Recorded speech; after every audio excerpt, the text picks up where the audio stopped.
Day 4. Ayan po. Day 4 na tayo. Ben ouais. Tu vois, comme les touristes sont partis, la saison estivale est terminée. Ouais. Ben comme par hasard, c'est à ce moment-là maintenant qu'ils veulent faire couper l'eau. Da Canal d'Arrosage. Ben j'en sais rien. Non, tout. Des restrictions comme avant. Pas le droit d'arroser, pas le droit de la piscine. Ah ouais. Il faut soigner les vacanciers, quoi. Non, mais c'est dégueulasse quoi. Ça c'est pas bon. Tu vois, regarde la piscine, si c'est sable, la piscine, on ne pourra même pas l'utiliser, ou on le fera en douce quoi. Oui, mais ils vont pas tout couper quand même. Rien, il paraît qu'ils sont repartis sur des restrictions dures. Ils vont rationner un peu, quoi. Non, il paraît que ça va pas tout dur. Ayan. Day 4 po. Ayan, malinis na po. Mamaya po magsuswimming po kami. Tapos, yung meron po kasi kaming kaibigan, ano po siya sa mayor's office siya nagtatrabaho. Ikakat na daw po yung Canal Arrosage kasi wala na po kasi yung mga turista. So, nagtitipid ulit sila. So, wala na po yung libreng water. Ewan kung sa kailan po nila ikakat yun.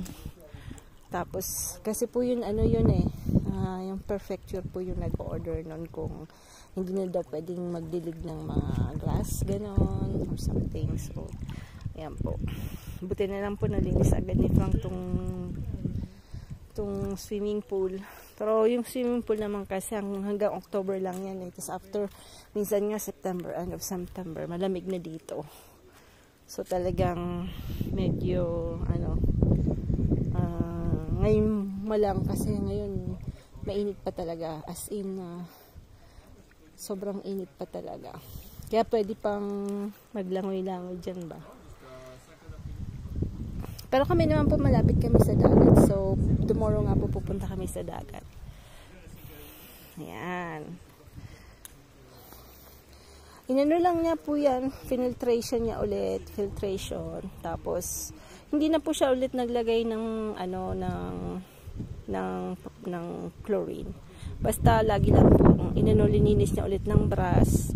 Tapos cleaning niya po yung back na yon kasi may mga po yun kailangan i-clean mo po yung sands ng loob ng back para yung pag nag-filtration siya po malinis na. Kaya yan, malinis na po. So happy swimming. Kasap si Papi.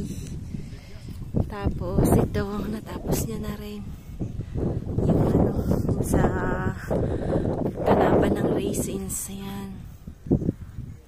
Kanina po, kahapon, grabe, sobrang init ginagawa niya to. Sabi ko, baka mamaya sobrang init.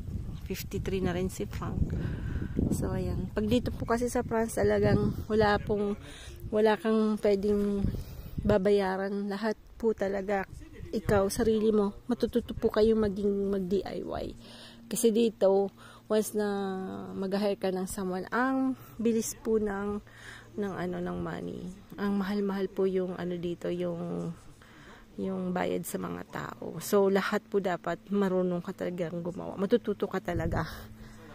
Hindi gaya sa Pinas na pag kailangan mong magtulong-tulong sa garden, ganon, pwede mong yung kapitbahay mo tulungan ka for 1 day, 2 days, ganon. Dito hindi po talagang sarili mo talagang pawis. Ganon po. Kaya tulong-tulong, parati po kaming tulong na dalawa. Ayan. Pero ang dami pa rin pong gagawin kasi magulo pa rin talaga yung bahay. Nung binili po kasi namin yung bahay, iniwan lahat. As in lahat ng gamit ng bahay. Iniwan po lahat. Binigay nung anak po, binigay sa amin lahat.